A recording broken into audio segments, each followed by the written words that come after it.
तो hello everyone. तो कैसे हैं आप लोग।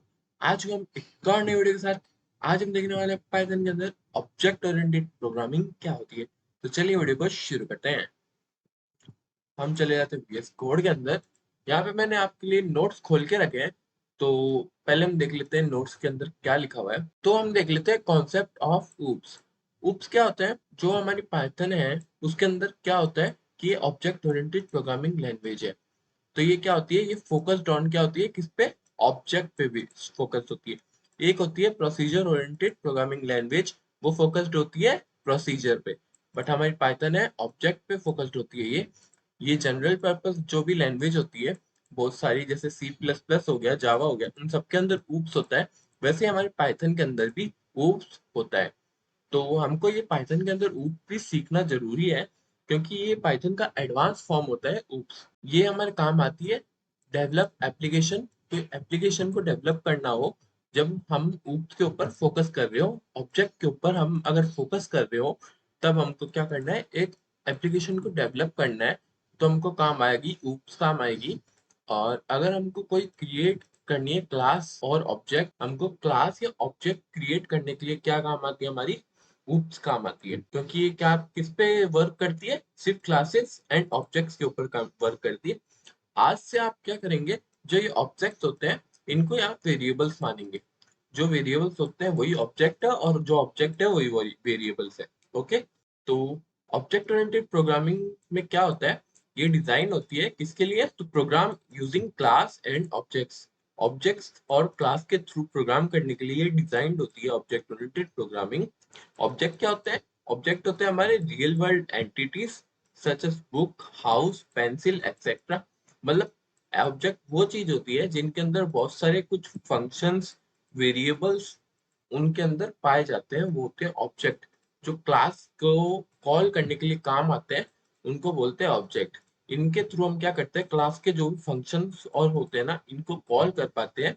ऊप्स हमारे एक और काम आती है, हम एक रीयूजेबल कोड लिख सकते हैं। हम ऐसा कोड लिख सकते हैं जिसको हम बार बार यूज कर सकते हैं, अलग अलग एंटिटीज, अलग अलग ऑब्जेक्ट्स के थ्रू। हम नए नए ऑब्जेक्ट बना सकते हैं, एक क्लास के हम कितने भी ऑब्जेक्ट बना सकते हैं और उसको यूज कर सकते हैं। तो इसलिए भी हमारा काम आता है ऑब्जेक्ट ओरिएंटेड प्रोग्रामिंग। और ये जो ऑब्जेक्ट ओरिएंटेड प्रोग्रामिंग होती है, इसको मेनली बहुत सारे लोग यूज करते हैं। बहुत सारे प्रोग्रामर्स होते हैं जो प्रोफेशनल प्रोग्रामर्स होते हैं, वो मेनली ऑब्जेक्ट ओरिएंटेड प्रोग्रामिंग को ही यूज करते हैं। और अब अभी हम देखते हैं कि मेजर प्रिंसिपल्स क्या होते हैं ऑब्जेक्ट ओरिएंटेड प्रोग्रामिंग सिस्टम के। जैसे फर्स्ट प्रिंसिपल हो जाता है, इसके अंदर क्या होता है, क्लास होती है, ऑब्जेक्ट होते हैं। ये तो आपको पता चल गया होगा, ऊपर से हमने इतना कुछ पढ़ा उसमें से कि ऑब्जेक्ट ओरिएंटेड प्रोग्रामिंग में क्लास और ऑब्जेक्ट के ऊपर काम होता है। इसके कुछ मेथड्स होते हैं, इनहेरिटेंस हो सकती है इसके अंदर। इनहेरिटेंस में मैं आपको आगे बताऊंगा क्या होता है। पॉलीमॉर्फिज्म हो सकता है, ये भी मैं आगे बताऊंगा। डेटा एब्स्ट्रैक्शन, एनकैप्सुलेशन, ये सब मैं आपको आगे बताऊंगा कि ये सब कुछ होता क्या है, ये सारी चीजें। क्लास अभी मैं बताता हूँ अभी आपको कि क्लास क्या होती है। क्लास, तो क्लास हमारी क्या होती है, the class can be defined as collection of objects. Class क्या होती है, कलेक्शन ऑफ ऑब्जेक्ट्स होती है। बहुत सारे ऑब्जेक्ट्स होते हैं, उनका कलेक्शन होती है एक क्लास। तो हम क्लास को ऐसे भी डिफाइन कर सकते हैं कि इसके अंदर बहुत सारे एट्रीब्यूट्स एंड मेथड्स होते हैं। मतलब बहुत सारे वेरिएबल्स एंड फंक्शंस होते हैं एक क्लास के अंदर। इन सबको मिला के क्या बनती है, एक क्लास बनती है।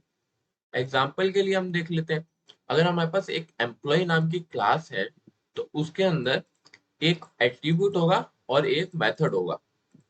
क्योंकि एक एट्रीब्यूट और एक मेथड अगर नहीं होगा तो वो क्लास क्लास नहीं मानी जाती, वो एक इलीगल क्लास मानी जाती है, क्योंकि वो लीगल नहीं होती। एक लीगल क्लास के अंदर एक एट्रीब्यूट और एक मेथड होना बहुत जरूरी होता है। और हमारे जो ऑब्जेक्ट ओरिएंटेड प्रोग्रामिंग क्लास होती है, उसका सिंटेक्स हमारा ये है, क्लास कीवर्ड लगाएंगे। ये कीवर्ड क्लास नाम का कीवर्ड होगा, ये हम कीवर्ड लगा के फिर हम लिखेंगे क्लास का नाम। हम जो भी चाहें वो क्लास का नाम रख सकते हैं हमारी मर्जी से। फिर हम लगाएंगे कॉलन, और फिर उसके नीचे हम क्या लिखेंगे, स्टेटमेंट्स हमारी। हमारी जो भी स्टेटमेंट्स होगी वो हम इसके नीचे लिखेंगे, और जहां तक हमको लिखना है वो वहां तक स्टेटमेंट लिख के हम उसको खत्म कर देंगे। तो पहले हम देखते हैं कि क्लास को कैसे बनाते हैं। तो अब हम चलते हैं हमारी फाइल के अंदर। अब मैं आपको इस फाइल के अंदर एक क्लास बनाना बताऊंगा कि क्लास बनाते कैसे हैं। हम लिखते हैं क्लास नाम का कीवर्ड, क्लास कीवर्ड लिख के हमको क्लास के लिखना नेम, तो हम नेम के अंदर लिखते हैं ए मेरी क्लास का नेम हो गया। मैं यहाँ पे कुछ भी लिख सकता हूँ, जैसे ए की जगह बी लिख दूंगा, बी की जगह मैं और बैन लिख दूंगा, कुछ भी लिखूंगा वो हो जाएगा मेरे क्लास का नेम। मैं अभी यहाँ पे ए लिख रहा हूँ, ये है हमारी क्लास का नेम। और इसके अंदर हम क्या बनाएंगे, एक फंक्शन बनाएंगे। फंक्शन हम कैसे बनाते हैं, डेफ से एक फंक्शन बनता है। हम फंक्शन बनाएंगे किसका, ऐड का। ऐड का फंक्शन बनाने के लिए हमको क्या चाहिए होगा, हम तो पहले इसके अंदर लिख देते हैं सेल्फ, और इसके अंदर हम क्या करवाएंगे, हम दो नंबर को ऐड करवाएंगे। तो हम दो नंबर क्या लेंगे, दो नंबर इनपुट लेंगे। तो दो नंबर हम किससे लेंगे, यूजर से लेंगे, जो यूजर इस फंक्शन को यूज करेगा उससे हम लेंगे ए और बी नाम के दो नंबर। और अब हम उनको इनपुट करवाएंगे सेल्फ डॉट सम नाम के वेरिएबल के अंदर, और इसके अंदर हम लिख देंगे a प्लस बी। और फिर हम क्या करेंगे, फिर हम इसको प्रिंट करवा देंगे। हम लिखेंगे सम इक्वल्स टू, और इसका जो भी ए प्लस बी हमारा सम आ रहा है, सेल्फ डॉट सम, इसको हम प्रिंट करवा देंगे। और अभी मैंने ये क्लास बनाना आपको बता दिया है कि हम क्लास कैसे बनाते हैं। अब हम बनाते हैं ऑब्जेक्ट। हम देखते हैं क्लास का ऑब्जेक्ट कैसे बनाते हैं। हम लिखेंगे obj1, और obj1 क्या होता है, ऑब्जेक्ट का नाम। हम लिखेंगे ऑब्जेक्ट का कोई भी नाम, यहाँ पे मैं कुछ भी लिख सकता हूँ, जैसे डी लिख सकता हूँ, बी लिख सकता हूँ, यहाँ पे हैन लिख सकता हूँ, कुछ भी लिखूंगा वो हो जाएगा हमारा ऑब्जेक्ट का नाम। हम लिखेंगे obj1, ये होता है हमारा ऑब्जेक्ट का नाम। और इसके बाद हम क्या लिखेंगे, हमारे क्लास का नेम। क्लास का नेम क्या है, ए, और फिर एक ब्रैकेट लगा के हम इसको छोड़ देंगे। ब्रैकेट लगा के छोड़ने से ये हो जाएगा हमारा एक क्लास का ऑब्जेक्ट। जो इस साइड होगा ये हो जाएगा हमारा इस क्लास ए क्लास का ऑब्जेक्ट। तो अब हम क्या करेंगे, इस ऑब्जेक्ट से क्या करेंगे, हमारा जो ये फंक्शन है इसको कॉल करेंगे obj1 डॉट एड। और फिर इसके अंदर हमने दो पैरामीटर लगाए हैं, तो हम लिख देते हैं 10,25, क्योंकि ए और बी हमने इनपुट करवाया है, तो इसके अंदर एट्रीब्यूट के अंदर ए कोमा बी दिया हुआ है, तो होगा 10,25 हमने इसके अंदर दे दिया। तो एक ऑब्जेक्ट के अंदर फंक्शन को कैसे कॉल करते हैं, obj1 डॉट लगा के फिर जो भी फंक्शन का नाम होगा उसको कॉल कर सकते हैं हम। अब हम इसको रन करवा के देखते हैं। इसको रन करवाएंगे तो क्या आएगा, सम आ जाएगा हमारा 35। तो सम के सम आ गया 35, जो हमारा एकदम करेक्ट आंसर। क्लास हमारी काम कर रही है। और अब हम क्या कर सकते हैं, जैसे कि हमारा क्लास के अंदर हम एक वेरिएबल बना लेते हैं। क्लास के अंदर सम नाम से वेरिएबल बना के, और इस सम के अंदर हम जीरो रख देंगे अभी। तो फिर बाद में हम अगर इसके अंदर सिर्फ सम लिखें इस जगह पे, और इस जगह पे भी हम सिर्फ सम लिखें, और हम इसको रन करवाने की कोशिश करें, तो ये देखो ये फिर भी रन करेगा। तो हमने सेल्फ का यूज नहीं करके हमने सिर्फ सम लिखा। हम इस सेल्फ को यहाँ से हटा भी सकते हैं और फिर रन करेंगे, तो ये हमको क्या देगा, एरर देगा। क्योंकि सेल्फ को हटाने से क्या देता है, एरर देता है। हमको एक सेल्फ यहाँ पे लगाना ही पड़ेगा। मैं आपको बाद में बताऊंगा कि हम सेल्फ का क्या यूज हो सकता है। तो हम सेल्फ को क्यों यूज करते हैं, हमारा सेल्फ यहाँ पे लगाना क्यों जरूरी है, ये मैं आपको आगे बताऊंगा। अभी आप देख लीजिए क्लास और ऑब्जेक्ट को हम कैसे बनाते हैं, वो मैंने आपको बता दिया है। ओके, तो आपने क्लास देख लिया और मैंने ऑब्जेक्ट भी आपको बता दिया कि ऑब्जेक्ट कैसे बनाते हैं। फिर भी हम देख लेते हैं कि ऑब्जेक्ट क्या होता है। तो object is entity that has state and behaviour. तो ऑब्जेक्ट एक एंटिटी होता है जिसका क्या होता है, एक स्टेट होता है और एक बिहेवियर होता है। ऑब्जेक्ट के अंदर स्टेट और बिहेवियर होता है। ये रियल वर्ल्ड ऑब्जेक्ट्स होते हैं, like mouse, keyboard, chair, table, pen, ऐसा कुछ भी हो सकता है एक ऑब्जेक्ट। जैसे कि अगर हमने एक ऑब्जेक्ट बनाया है, क्योंकि उसके अंदर कुछ फंक्शंस होंगे।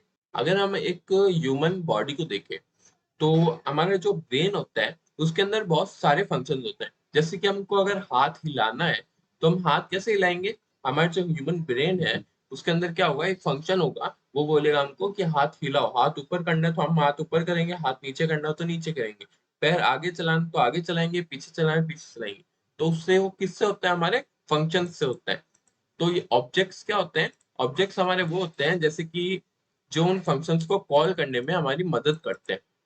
तो हम क्या करेंगे, अगर जो हमारे ब्रेन है उसको क्या बोलते हैं, वो हो गया एक ऑब्जेक्ट हो गया, जो हमको कॉल करने में किसकी मदद कर रहा है, उसके जो ब्रेन के अंदर के फंक्शंस है उनको कॉल करने में मदद कर रहा है हमारा ब्रेन ऑब्जेक्ट। तो पाइथन के अंदर जो कुछ भी हम बनाते हैं वो होता है एक ऑब्जेक्ट, एंड ऑलमोस्ट एवरीथिंग जो भी हमारा होता है वो सब कुछ होते हैं एट्रीब्यूट और मेथड।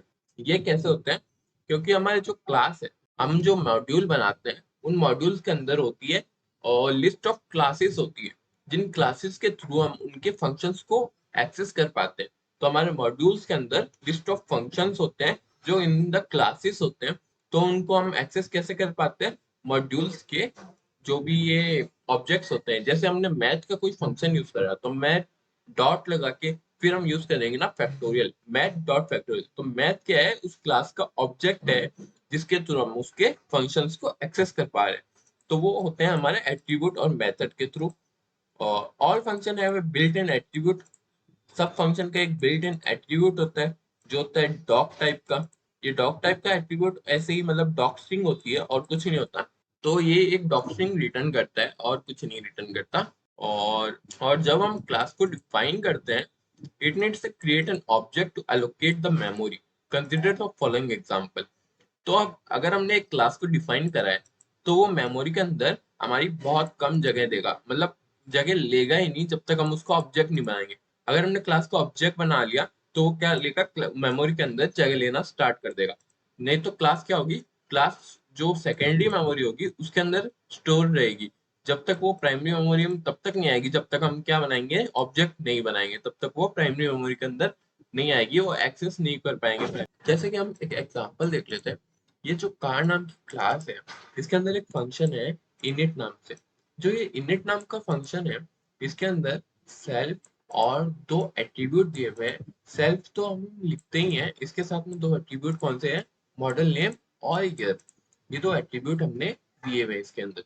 तो इसके अंदर क्या हुआ है? इनिट तो हमारा एक कंस्ट्रक्टर होता है क्लास का। तो हमारे क्लास का जो कंस्ट्रक्टर होता है वो होता है इनिट।